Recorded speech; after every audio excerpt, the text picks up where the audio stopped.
My name is Robert Cowgrove. I've lived in Beckworth a long time. I am the community constable, but I've not always been a bobby on the beat. When I was younger and very ambitious, I was in the SPG, and I'm very pleased to say that I was at the poll tax riots, beating a few heads in, all in the name of the law, of course. After being honourably discharged from the SPG, I then went to work undercover, and it was during an undercover mission that I met my wife, Shirley the Bobby. My last undercover mission was to infiltrate a very nasty gang of swingers. They had been terrorising the park, dogging, and now they were going to each other's houses in broad daylight, I must add, to swap wives, etc. As usual with Shirley the Bobby, she threw herself into the role with great enthusiasm and gusto.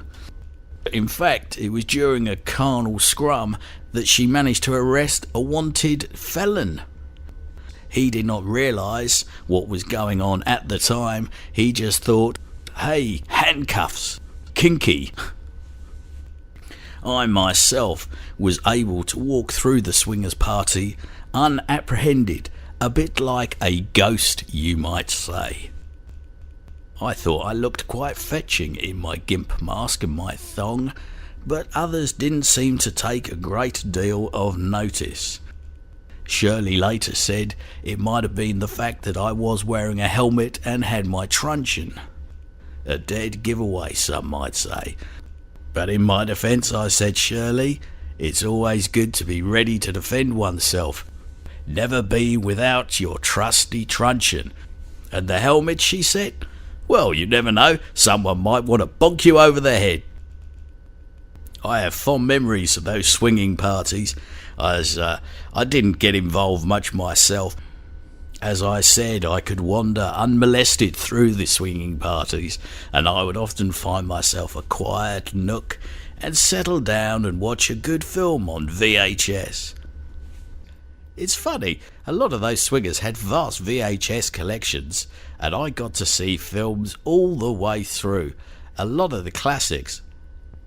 And at those swingers parties, I was able to partake of one of my great passions in life, westerns. I was a big fan of John Wayne, and I could see his movies all the way through without being interrupted. But the fun couldn't last. The swingers was my last undercover mission, and I was signed off medically. Bizarrely, I came out in a rash all over. It turned out that I was allergic to dogs, and a lot of those places they were filthy, full of dog hair. And I got moved on from undercover work to being here in Beckworth as your local Bobby the Bobby. Yes, I do miss the glamorous life, I must admit. But hey, it can't all be like Morse and those Swedish programs. It's not like that at all. There's a lot of humdrum, and you're dealing with a lot of stolen bicycles, people dipping tills, penny larceny. It's a thin edge of the wedge.